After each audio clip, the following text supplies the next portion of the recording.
3, 2, 1.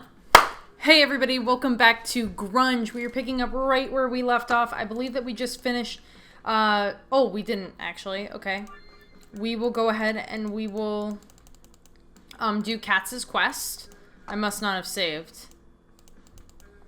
So, we did Katz's quest and we're just gonna go back into the game and try and figure some stuff out here. This, are you okay? Are you okay, Dragonfly?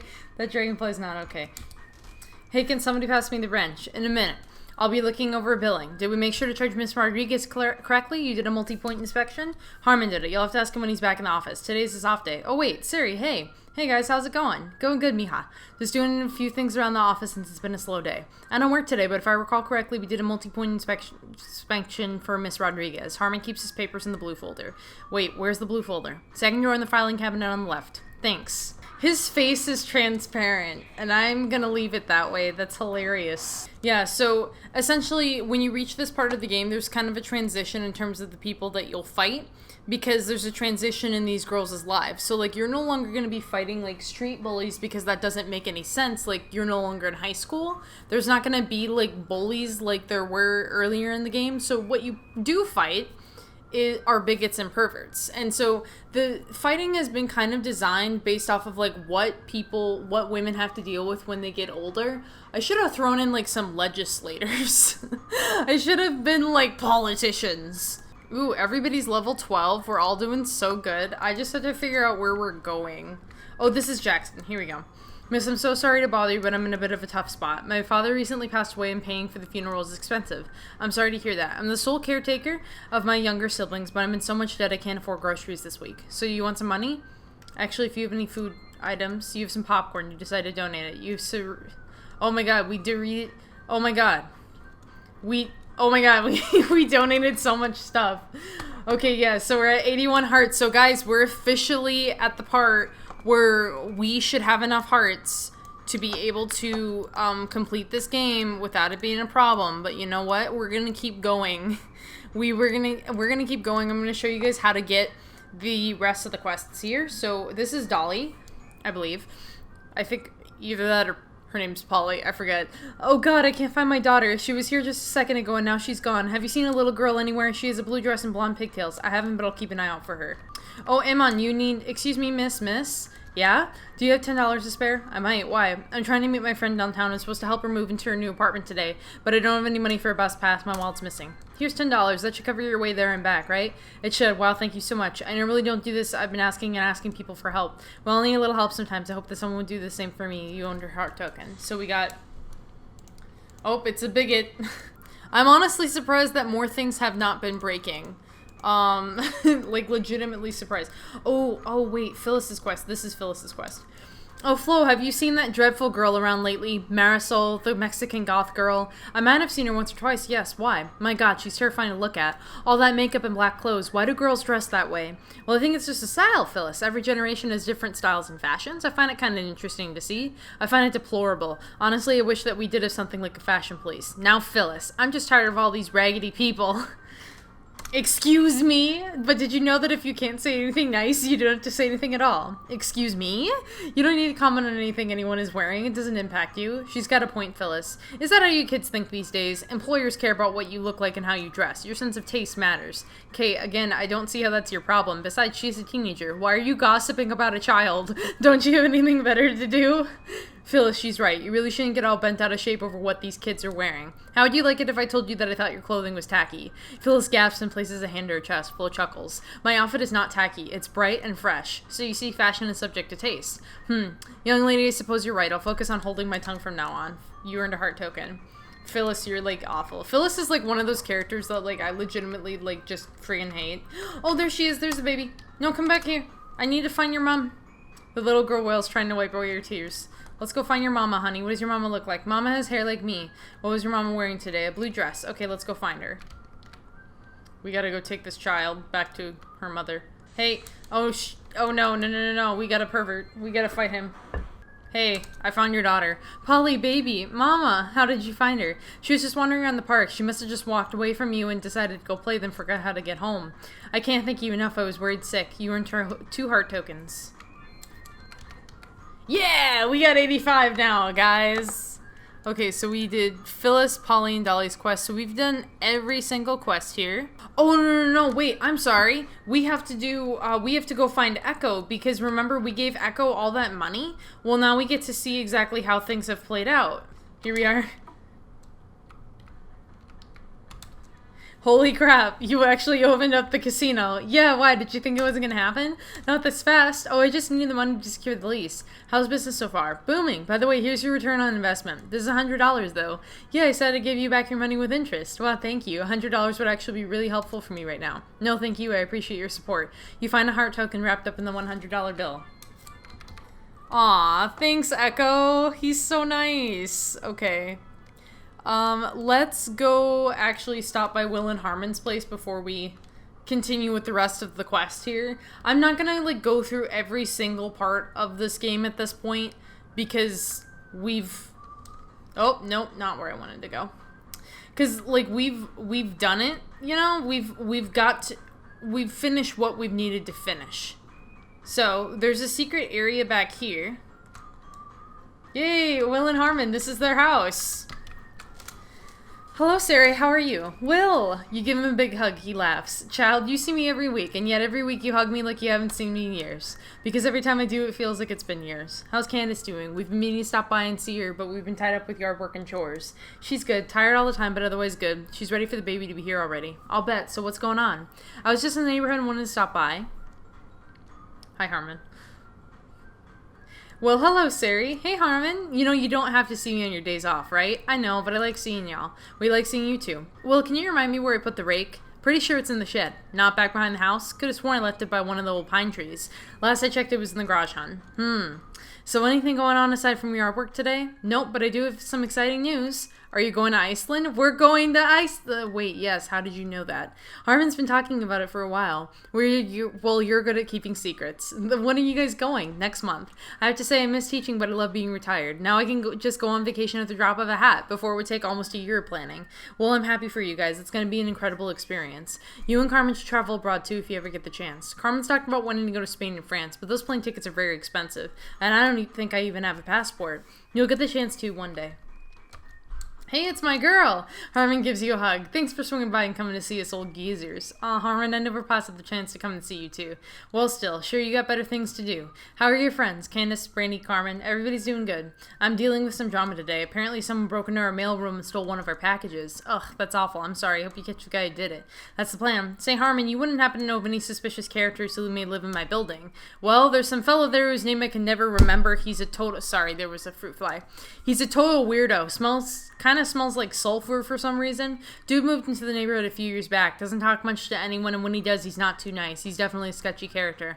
I think I might know who you're talking about. I can't remember the name, but your description narrows it down a bit. Thanks, Harmon. Anytime, sweet pea. See you at work tomorrow. Bye. I love you. Okay. I have to go home. Okay, we gotta go investigate now. Look at the dragonflies moving. This is also why I think I'd be interested in, like, remaking this game in another engine. So that, like, things don't look so jittery and strange. Because, okay, so let's see here. Chester Bond. The Lane family. Knock on this residence door. Yes. Hi. Good day, ma'am. I'm Sari. I live on the second floor. I'm trying to figure out who broke into the package room last night, as a very expensive item of mine was stolen. Really? The package room? It was that weirdo with the glasses. What's his name? Chester. Wait, Chester did it? Around 5 p.m. last night, I came downstairs to get the mail. I passed him on the stairs, and he had a hammer. I thought it was strange. I figured he could have been helping cats with maintenance. Sometimes cats ask others to help with the upkeep of this place. Thank you, Mrs. Lane. I appreciate the help. Absolutely. Hope you beat his ass for doing that. Do other people live here? Unoccupied. Echo's apartment? Wait. Yo, thanks for stopping by. Not home, though. Hello, not home right now. Stop at the auto shop if it's urgent. Oh, Soul lives here. Okay. This apartment is unoccupied. I'm out and about. God bless you, Phyllis. This is a supply closet. It holds no answers, only crusty mobs and half-empty cans of paint. It can't tell you who invaded the mailroom. Why are you still here? Go ask someone for help. I did. I gotta call my girlfriend. So, after you figure out who did it, you gotta call your girlfriend. And you gotta call your friends. Brandy? Yeah, I need your help with something. Can you come over? Coolio. Candace, hey, sorry, did I wake you up? I just need a favor. Can you come over? Thanks. Hello, thank you for calling Pear. This is Supervisor Carmen Rosales speaking. Carmen, it's me. Sorry to call you at work, but I figured out who took our package. My shift ends in 15. Who did it? The dude with the glasses and the messy hair on the first floor. Ugh, that guy? Great. Alright, be over as soon as I can. So what's the big deal? Someone stole your package? Yeah, the asshole in this apartment stole it. Is it a VHS player? I had a neighbor steal mine once, so I sprayed weed killer all over his garden. Yeah, it's a VHS player. Or is it one of those things from the catalog I sent you? Wait, you got it from a catalog? Oh, so it is. What catalog? I gave Carmen a Lacy Kink catalog I had lying around. So are we confronting this guy over some stolen lube or something? Y'all sure you want to take it back from this weirdo? Yeah, real talk, if he took your I wouldn't take it back, not without thoroughly cleaning it. It's not a no. Handcuffs. No. What the no. Sarah seems like the type that would really enjoy a what? Brandy, what in God's name? Wait, guys, I haven't finished guessing yet. Flogger, you can't convince me that Sarah isn't into BDSM. She's a total masochist. Actually, that is in line with her personality, isn't it? Candace! Don't yell at the pregnant lady. There's nothing wrong with having a kink or 2. Or 10. Okay, I'm gonna put an end to this conversation right now. It's a strap-on, guys. Wow, Carmen, I never thought I would say this, but you have excellent taste. I'm so proud of you. What is that? What is a strap-on? A wearable... A what? Yeah, you just kind of strap it on, and ta-da, you have a penis. I don't understand. Why not get a normal... Boring. It is not boring. Don't kink shame me. Using a is not a kink, it's a basic human activity like eating or breathing. Says who? Are we really having this conversation right now? Yes, who says using a isn't kinky? Candace, honey, that's super vanilla. A lot of people use now saying choke me daddy while being spanked with a flogger. That's a kink. Jesus, you're vanilla shaming me. You can't vanilla shame someone, that is not a thing. Then you're kink shaming. Oh, good God. Hey, so did you just get the basic one or did you get the one with the vibrator? The one with the vibrator. Wait, so it's a wearable vibrator? No, the is for the recipient. The vibrator is for the person who wears it. Guys, can we focus? She knocks on the door firmly. Hey, Chester, open up. We know you stole our package. I don't have your package. Really interesting, because one of our neighbors said that you were seen walking downstairs at 5 p.m. with a hammer. The lock was broken with a heavy object. Got an alibi, Chester? Grr. Look, this can all be over if you just step up and admit when you're wrong. They won't even press charges. And I already said, F off, I don't have your package. Oh, we'll F right off and call the cops. You want to go to jail for a federal crime? No problem. Or you can give us back your stuff, your choice. You can pry it from my cold, dead hands. If you think you're capable of taking on a real man, Butch, fight me. Oh, admission of guilt! Admission of guilt! Ooh, she's right. Chester, ever face off against a 7-degree black belt? You're about to be in a world of pain. I gotta admit, like, this was my favorite... That was my favorite conversation right in the whole game, is the argument. Oh my God, I don't think he's going down. Oh, yes! Yes! Of course Candace does it. Oh, Candace is now level 13. Candace is such a badass in this game. I didn't even realize that I made her that much of a badass. But she really is. Fine, here's your stupid package. Carmen smiles and opens up the slightly damaged package to reveal the toy perfectly intact. She frowns. It looks unused. Duh, how would I use it? If you can't use it, why would you take it? What in the F? Why? Do I want to know why? To live out my wildest fantasies of involving girl-on-girl sex. There. Happy? No, I am not happy. Yeah, now I wish we hadn't even asked. I'm gonna kink shame him. Kink shame. This isn't a kink, Brandy. He's an actual sex offender. No, I am not. This is the first time I've ever done anything like this. I swear. I don't believe you. Yeah, me neither. Gross. Don't report me to the cops. I promise I will never do something like this again. You got your toy back and you beat my ass up. What more do you want? For you to live as far away from us as humanly possible? Hell yeah. Oh no. What? I think I peed my pants. Great. The pregnant lady pissed on the carpet. Candace, I think your water broke. It did? Oh no. Guys, hospital right away. My car is parked right out front. Come on, Candace, I'll drive you. What hospital? St. Luke's, that's where my OBGYN is. Someone call Michael and tell him to bring the hospital bag. We're on it. Brandy, take her to the hospital. We'll call Michael and head straight over. You, Carmen, and Brandy nervously sit in the lobby of the hospital. The smell of bleach and the fluorescent lights nearly give you a headache. You try to listen to what's happening behind the door. You can hear Candace groaning in pain, then her voice escalates to a shout. You hear a loud thumping sound from behind the door, and shortly after, you know that Candace is crying. What the hell was that? Her boyfriend passed out. God damn it, Michael. The baby is crying, but she needs a little bit of encouragement. Can one of you come in? Brandy. Me? Yeah, you. You have to go in there. You're the one that she most wants by her side. Okay, nurse, I'm coming in. An hour later, you enter the hospital room. Michael is still passed out. The nurses place him in a wheelchair in the corner of the room.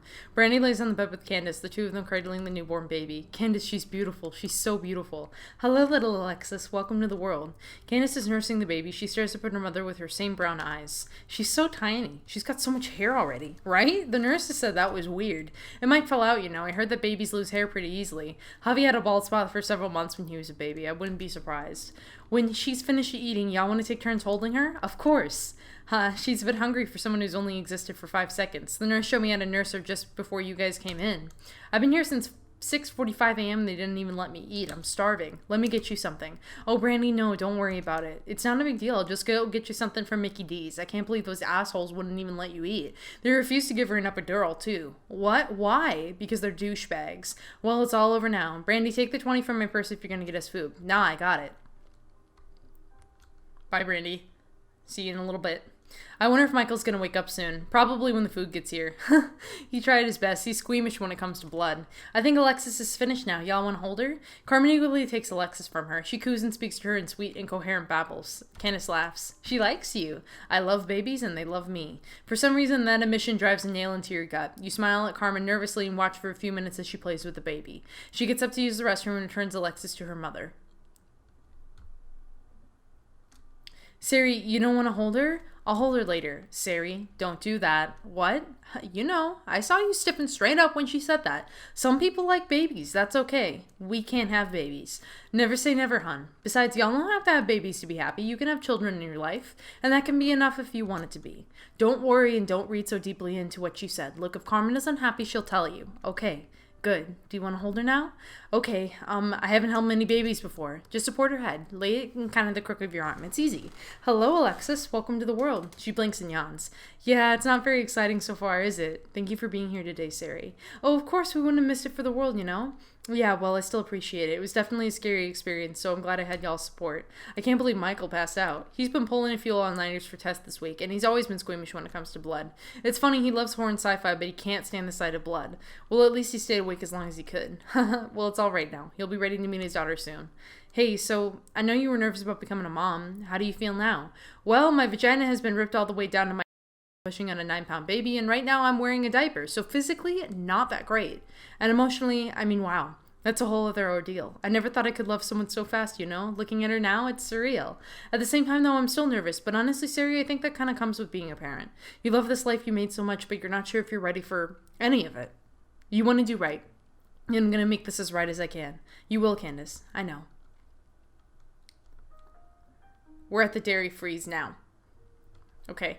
All right. Who's ready for an Oreo brownie fudge quake? Okay. This was something that actually used to exist at Dairy Queen's like way back when. They used to serve you like 2 brownies and then like a mountain of like ice cream, and they doused it with like chocolate sauce and Oreos, and they got rid of it a while back, but I remember getting it with my parents whenever we went out like looking at houses, because my parents were like obsessed with like the parade of homes and that kind of thing. They loved looking at houses. Me, too bad, not sharing. Boo, here's your spoon. Should we really be eating our sundae on the swing set? I mean, what if we fall off? I won't fall off, promise. This is everything I've ever dreamed of, but it's so rich. That's why you have to share it, Sari. Hey, that cookie crumble was clearly on my side of this sundae. Debatable. It is not. Hey, my fudge, my side. Debatable. You both laugh. God, today has been wild, to say the least. We're god moms now. And then the whole thing with Chester. Sari, do you think he was the person who attacked you outside the strip club? It definitely wasn't him. You sure? Yes, different voice. This person was also bald, not Chester.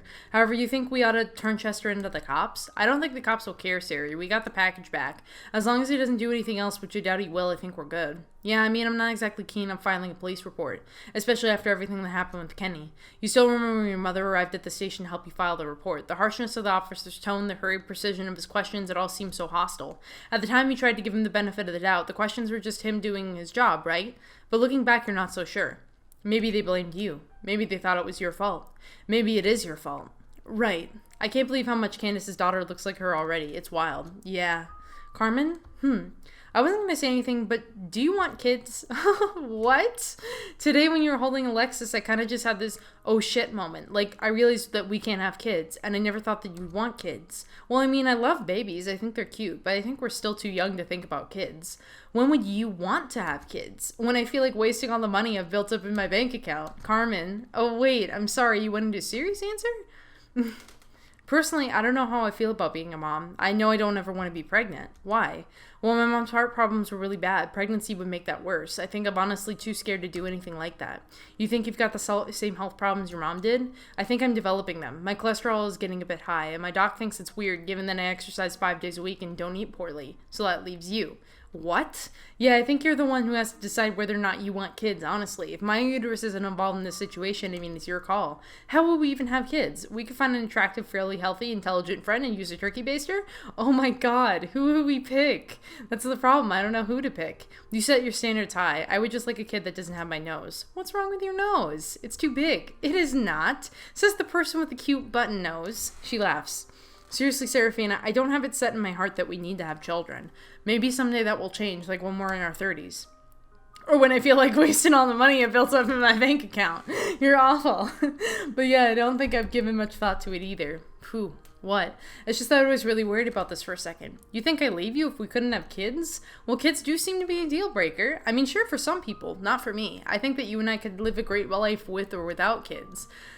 Personally, like, in writing their story and in writing, like, the webcomic that this game is based off of, like, I've been really up in the air about, like, whether or not Sari and Carmen would actually have kids. And in my personal opinion, I kind of feel like they wouldn't. I kind of feel like they like just being together, like, with each other.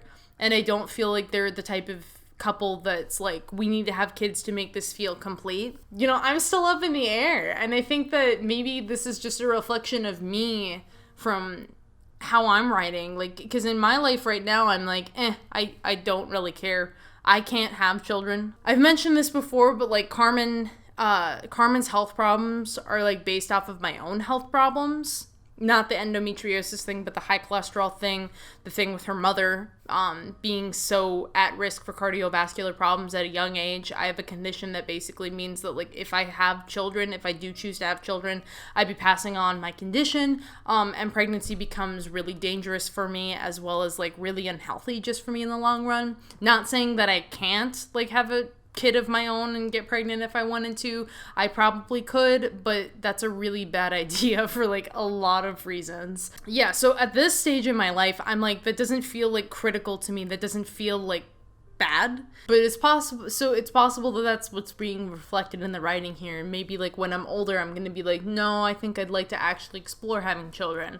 To be honest, though, I think that the most likely thing that I'm going to do in my life is probably, like, adopt. Life is an adventure. I'm willing to see where it takes us. Now, that fudge is clearly on my side of the sundae, so, hey, stop! You've literally eaten all the fudge. No, I haven't. Look, here's some patches there, here and there with peanuts. But I just want the pure taste of fudge. I will buy you a jar of fudge on our way home tonight. 2 jars of fudge. Well, if you're getting 2, I will get my own 2. Double fudge. Quadruple fudge. Or we could get another one of these sundaes. Are you kidding? I'm gonna be sick by the end of this. Weak. Rude. Hey, it's Harmon and Mr. Carver. You can call me Will, Serafina. You're not my student anymore. Sorry, force of habit. We just came from the hospital. We met little Alexis. She's so cute. Till she starts screaming, pooping, and throwing up spit. Harmon, do you have to be so cynical? I'm not being cynical. I'm keeping it real. Anyways, we were on our way to pick up a box of peanut and Nutter Butters. Since someone is less concerned with watching his blood sugar, I'm more concerned with living life to the fullest at this stage in the game. By the way, we were going to host a party next weekend. Harmon's going to grill. I'll make a pie. Is it the lemon meringue one? I hadn't decided on a pie yet, actually, but sure, I can make that one. Oh, we are so there. Great. We'll plan on next Saturday then. How have things been going for you ladies? Y'all wouldn't believe the day we had. Well, we got time. Let's hear the story. On that night in 1995, you and Carmen tell an abridged, public-appropriate version of the face-off against Chester and the mystery in the missing package. And for the time being, your concerns about your future with Carmen subside, but that reprieve doesn't last long. Oh, we're on the epilogue. April 2004. You spend several years with Carmen in that apartment. Sometimes money is tight, but you both get by. You watch as neighborhood kids grow up, as new people move in, and you build new relationships with others. A young detective named Freddie moves into the neighborhood. Like you, he came out of the closet and was rejected by his family. You two become close friends. And also with his neighbor best friend, Dwayne, who apparently eventually became his boyfriend, after much of your meddling. Apparently you're a highly skilled matchmaker. Who knew? But you also had to say goodbye to a few people you loved. Harmon passed away from a stroke in 2001. You were there the day that Will gave the keys away to the new auto shop's new owner. You still remember the way his hand shook. It was so hard for you to watch him cry. He passed away last August. He was buried next to Harmon in the cemetery, just as they had always wanted. You had seen it organizing most of the funeral. You bought lemon meringue pies and served them to guests. Their home, which had once also been your own, was given to a nephew of Harmon's. You sold the property to a young couple with 2 kids. It has since become unrecognizable to you. Everything else changes around you, but no matter how many years have passed, you remain unchanged. You started a blog which gained traction, but overall you're stuck with this feeling that you're completely mediocre. Carmen becomes the manager of Pear and expands its services to include web design and development. She becomes a tour de force in her own right. In 2002, Carmen gets an opportunity to go meet with some bigwigs in Silicon Valley. They promise her a cushy corporate office job in Golden City after she completes their intensive training program. She doesn't ask to take you with. She asks you to wait for her, and of course you agree. The next few months pass by in silence. Suddenly it feels like she's forgotten that you're supposed to be a team, that you're supposed to be a couple. She sends the occasional letter, but no phone calls. When she returns home, you are so happy that she bothered to come back that you disregard your own feelings. You shove them deep down just as you always have. But you love her, but now you resent her. She knows that your feelings have changed. She tries to talk to you about it, but you're like an impenetrable shell. You assure her over and over again that you're fine, even when you're not. Would you like to save your game? Yes, ma'am. I would love to save my game. Serafina. Sari, seriously, you gotta wake up. It's 10 a.m. Carmen stands in the doorway, her hands in her hips. She looks vaguely irritated. Then again, you can't tell. You're so tired, your eyes are blurry. The world is a kaleidoscope of faint morning light and dusky colors. Why aren't you at work? It's Thursday. I have my morning meetings from home, but I'm headed into the office now. Okay. What's up with you? Were you up all night writing again? You've been getting up later and later. No, I stopped writing at 9 and just couldn't fall asleep. Why? The heat? No, my mind couldn't quiet down. You would try to go to sleep around 10 p.m., but didn't end up falling asleep until 4. Your mind races more and more lately. You've tried meditation, you've tried drinking tea before bed, you've even logged off the computer at an appropriate time, but nothing can quiet your head. Maybe you should just stop writing for a while then? Maybe that's what's keeping you up at night? I don't know if you guys can tell, but there's demons hiding in different corners of the room here, which is really creepy. I have to write, Carmen. I'm not just going to stop writing. I'm finally making money at this. You don't need to get defensive. I was just making a suggestion. Anyways, I need you to take care of some things around the house today. Like what? The dishwasher is still broken. It was working fine yesterday. No, one of the wheels is broken, so it's been falling off the track. Just because we can run the dishwasher doesn't mean it's not broken. Have you talked to Katz about it yet? No, I didn't realize there was a problem. Sari, I talked to you about this on Sunday. Well, you could have written it down on a note or something. I've been busy. Okay. Next time I'll try to remember a list. I have to head to work though, so you might want to write this down. You sigh and reach for the stack of post-it notes on your nightstand. You wait patiently for her. Dishwasher needs fixed. Utilities have to be paid today. I left a check by the computer. We're almost out of milk, coffee, and eggs, so you should pick some of that up today. And if you could clean up the bathroom and vacuum the living room, that would be great. Carmen, what? I'm not going to have time to get to all of that today. I have a big story that I'm trying to finish for Women's First, and my editor wants the changes back by 3 p.m. Well, it needs to be done, Sarah, and you're home all day. I work from home, Carmen. That's why I'm here all the time. Regardless, your schedule is more flexible than mine. I can get to some of these things tomorrow. I'll take care of the bills and the groceries, but the cleaning has to wait. Okay, just as long as I'm not the one who has to do it. I did it last time. Okay, I'll try to get to it when I can. Great. Anyways, we have to talk about date night. Date night? Friday. You promised me that we could do something on Friday. Carmen smiles nervously and scratches her head. Something came up at work, actually. We're testing new servers and we're switching over to new software for our phone system. It's also the day that I have to do inventory for the store. Okay, why am I just learning about this now? I'm sorry, I thought I told you. It's fine. Could we do something on Saturday? I've got to teach a class at the dojo, but yeah, we might be able to do something on Saturday. Great, because it would be nice to be your girlfriend and not your maid for once. To your surprise and irritation, Carmen laughs at this. Okay. I'll be sure to plan something for this Saturday. Anyways, I gotta go. Love you. She kisses your forehead and dashes out the door. You sit on the edge of the bed, wondering if you can find the strength to get up. Get up, Serafina. Get up. Get up. You go to the store without showering first. You pick up the items that you need and then you start to work on the edits for your article. When checking out the website for the magazine, you realize that they have an opening for another writer. You've been freelancing for them for some time, so you decide to send an application along with a copy of your CV. Around 4 p.m., your friend Freddie swings by. Hi, Frederick. Hey, Sari. Hey, Freddie. Something wrong? Ugh, what isn't going wrong? Carmen's been on my case lately. Sari, do this. Sari, do that. She seems to forget that for a while I was the one taking care of everything around here, and I guess now I'm just the maid. I'm sure she doesn't think of you that way. That's sweet, Freddie, but naive. Have you talked to Carmen about it? I tried to, but she laughed at me. Laughed at you? Well, maybe she thought you were joking. God, all I want for her is to just take me seriously for once. Maybe I don't freaking feel like laughing and joking around pretending like everything's okay. Hey, Sari, it's okay to be upset. You know what you need? You need to have some fun. And as your bestie, I know how we're gonna have fun. Yeah? What's your plan? Karaoke night? Let's just get some drinks, get drunk, and pretend like we can hit the high notes in Aha's Take on Me. Hey, I got close once. Besides, we haven't made it through the entire set of share hits. Believe is my favorite. Believe? Girl, I found someone. I found someone save my soul. Okay, let me get changed and we'll go out. So you're not going to play Benny and the Jets again, right? We will absolutely not play Benny and the Jets again. Swear. Haha, thanks. Your friend Freddie holds up a microphone. Ready? Play that shit, boy. Hey kids, shake it. They just sing Benny and the Jets. Oh, so essentially we got kicked out of the bar because we played Benny and the Jets one too many times and it made everybody mad. And so then Carmen had to come and pick us up because we're like shit-faced. Where did she get the electric boots from, Sari? What even are electric boots, Freddie? Hey, Peanut Gallery, can it? Carmen, you don't like the song? Carmen doesn't respond. Thanks for coming to get us, Carmen. You make your way... Oh my god, she is flying. Okay.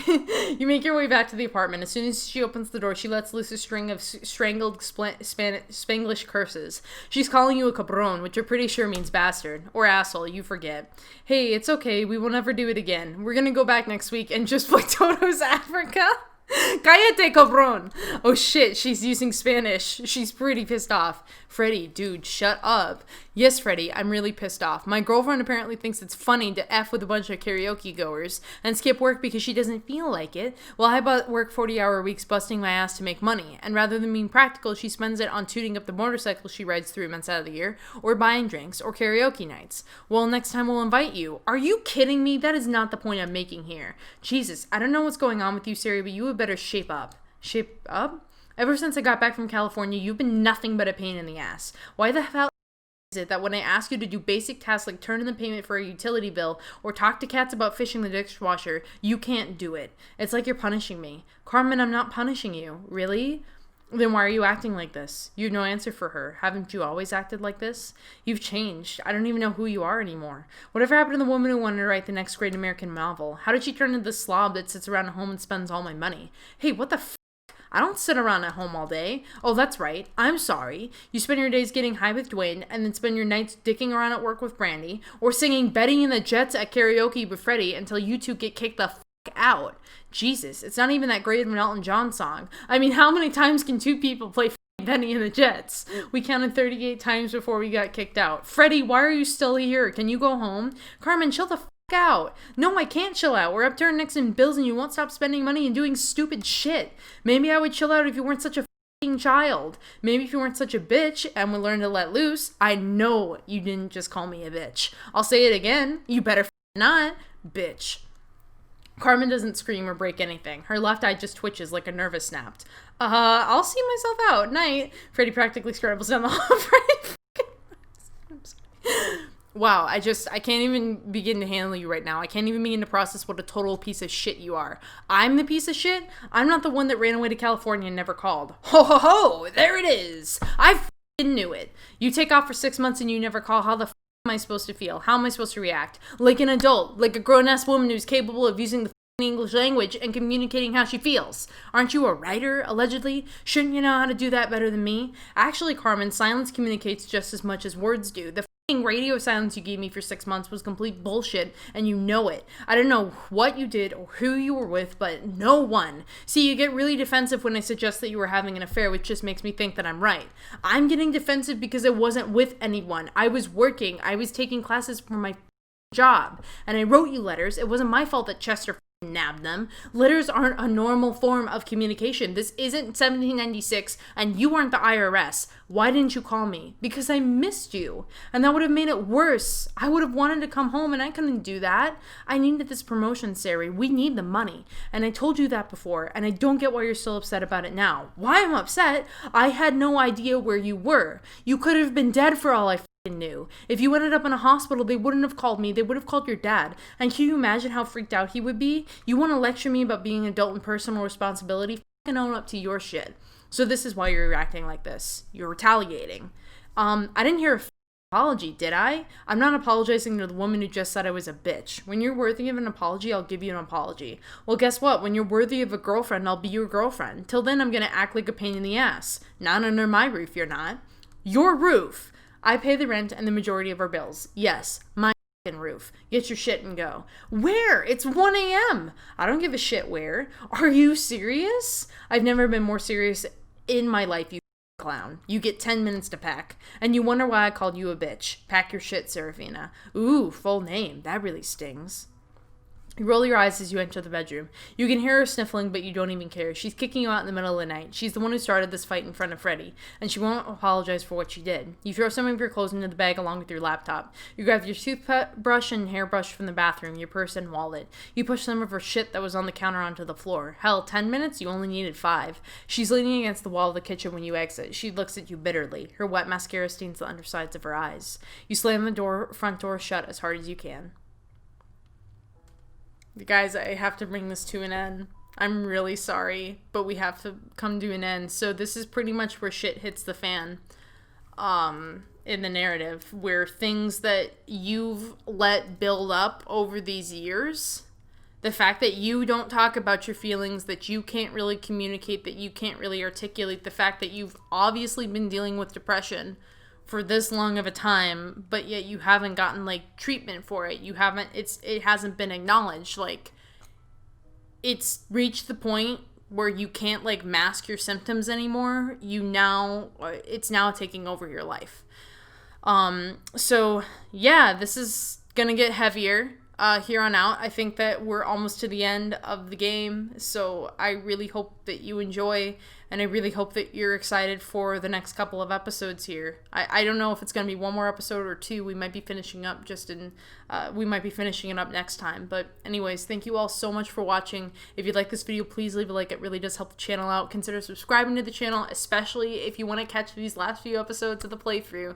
And without further ado, thank you all so much for watching. Bye! Special shout out to Patreons AceWolf741, Deep Dive Dylan, Brian White, Caleb Putnam, and Robin Harper.